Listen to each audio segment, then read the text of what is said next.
This and Lovedeathrobots into episode 8, The Drowned Giant. Town heard the first news of the arrival Giant has after been it restored. was spotted by local fishermen. Colleagues and I, of course, discounted the first reports as exaggeration. As ever more eyewitnesses returned from the beach, to investigate for ourselves. Come on then, Stephen. Giant man. Made it impossible to assess the age of the giant. The nose suggests he had been a young man of discreet and modest temper. Young man. It was a noble face, possessed of an ornate charm that belied the brutish. He will start decomposing there with labor. Merrick stature offered a more authentic example of a drowned Argonaut. Human-sized portraits previously in my mind. What I found so fascinating was partly his immense scale, of course, else in our lives might be open to doubt. This giant existed in an absolute sense, in which we spectators on the beach were such imperfect and puny copies. Chicken will start waking up.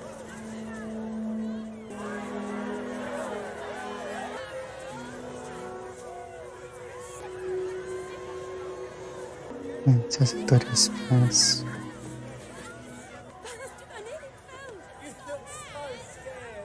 It looked as if he was merely asleep and could, at any moment, clap his heels together and crush the minuscule The magical spell cast by the giant began to dissipate. 3 days passed before my next visit to the beach. They do not want to be seen there.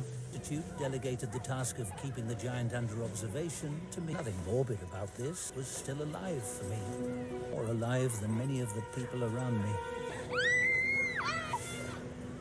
If the butchers start here, we can soon get access to the thigh bone.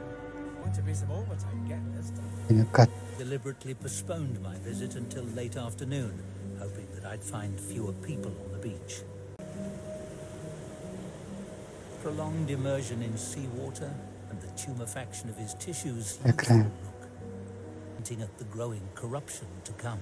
This was the beginning of his surrender to that all-demanding system of time. However repellent it may seem, this ceaseless metamorphosis, this visible life in death, finally set foot on his corpse.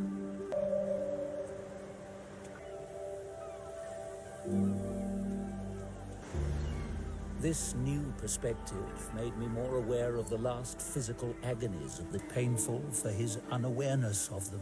His face had been transformed into a mask of exhaustion and helplessness, in whirlpool for which all our finite lives are destined, cast like an abandoned ship upon the empty shore.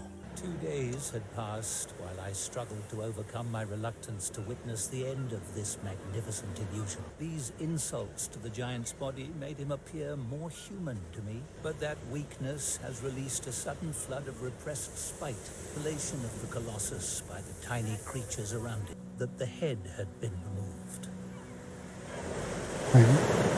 Some weeks elapsed before my next journey to the beach, and by then, any human likeness held by the giant had vanished, as few remaining traces of personality that had clung tenuously to the figure had at last expired. The giant's arrival had been generally forgotten. The body began to reappear around town. These mighty yet disembodied fragments seemed to better convey the essence of the giant's magnificence, which the town's pubs, hotels, and eateries had all nose or ears of the giant hanging on walls. Let's go. Look, you pay for it. As for the immense pizzle, it was up and down the northwest coast. That monumental apparatus, stunning, is mislabeled as belonging to a whale.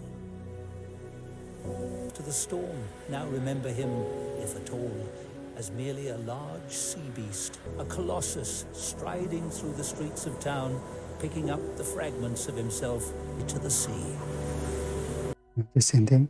I'm actually astonished by the writing, the technical writing that was describing the human decomposition. Yes, nature took all of the bodies and people share all the bones and all. Yes, that's what happens to all of us. So I went to the hospital.